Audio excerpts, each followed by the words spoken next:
And we're back with TSPN, and I'm here with Dave Logan. Hi, Dave. How you doing, Richard? How are you doing today? Doing great, doing great. We're going to talk about cancer information, I guess, and workshops. Yes, we've got, actually, we represent the Amador Cancer Research Foundation, and we're going to be having an educational series. We've had breast cancer several months ago, and we're going to be doing prostate cancer November 6th at the Hotel Sutter.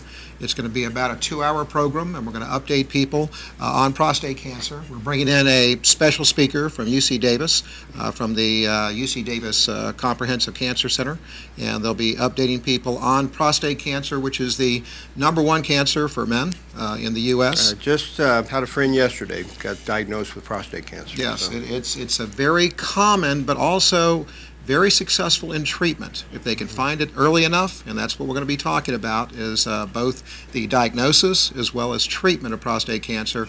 New things are out there, and people can feel really good about that treatment and where that treatment can happen, and having UC Davis right down the street is a good thing. I guess people, you never know when cancer is going to hit.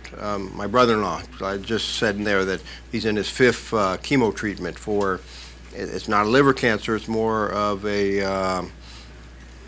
just a regular cancer that attacks the body. I don't know what they're even calling it, but it's not one of these big ones, prostate or colon cancer or anything like that. Well, it's lymphatic is what it is.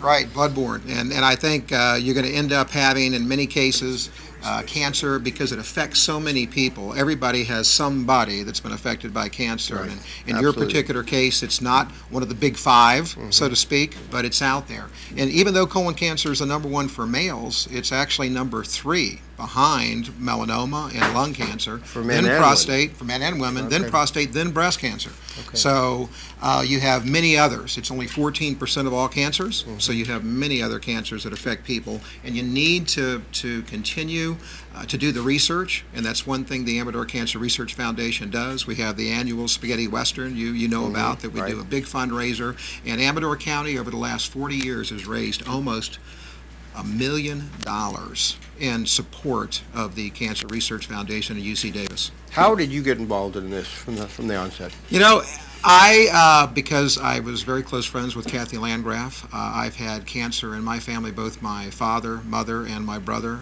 had cancer. She had the Landgraf Foundation at the time, and I was touched by her story of her sister, who was diagnosed very early, a 27-year-old who was diagnosed very early, and it got me involved. And it's a cause that I think everybody can rally around, and Amador County has done a great job of rallying around over many years. If you're a person just sitting there saying, I'm never going to get prostate cancer or anything like that, you never know. I mean, the next day you could be diagnosed, as my friend just was. So this is an educational seminar. Could alert you or could alert someone else that you know to the possible signs? Or? It could, and a lot of, it's a good point you make there. A lot of people say, well, prostate cancer, that's not going to happen until I get older. It can happen, yes, 50% and greater is older than 55 years of age, but it can happen young. If you think about your diet, your exercise, what type of foods you're eating on a regular basis in that diet, and what type of exercise you're doing, you can actually help prevent. But you also need to know what the signs and symptoms are. And both. Is this going to speak to all that? It'll talk about all that in that 2-hour. Talk about diet. Talk about any high-risk things you're doing that could actually promote the cancer. Absolutely. And we're talk touch prevention, on all those. Talk prevention and talk new treatments. With the recent breaking of the human genome, there's a lot of genetic tests that are being done now that can give you more information about what treatment you're going to need for your prostate cancer. It can be very confusing, particularly early on in your diagnosis. So it's important to get as much information as you can.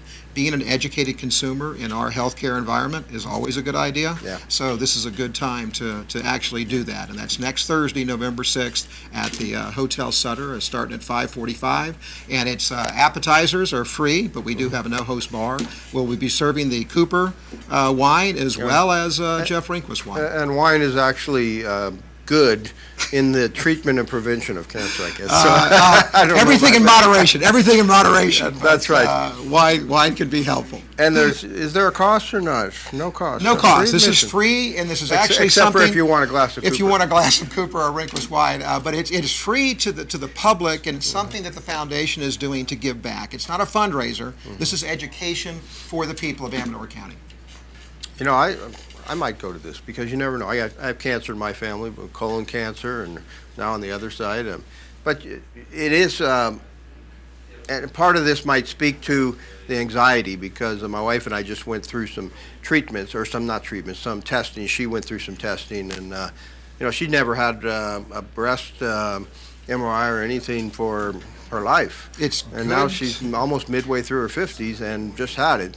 And there's anxiety there, and they finally found out that she's free of cancer. But there's a lot of anxiety there. So I'm sure the doctor, Mark Dalera, will probably speak to that portion of it too. Yeah, Dalera is an expert in the area of early diagnosis in prostate cancer, also active surveillance. And what I mean by that is many people think when I have cancer, I need to get it out of me. In prostate cancer's case, there may be an opportunity for you to actually actively surveillance in that area where you actually monitor what's going on with the prostate cancer over a period of time instead of doing a radical prostatectomy or having something done more aggressively. Speaking of getting out of here, we have to do that. But next Thursday, November 6, 2014, 5:45 at the Hotel Sutter. So that will be a free prostate cancer seminar. Thank you very much, Thank you very Richard. much for Appreciate being it. here. Yep, you take care. And we'll be seeing you, but we're going to take a break. We'll be right back with Heather and Brittany.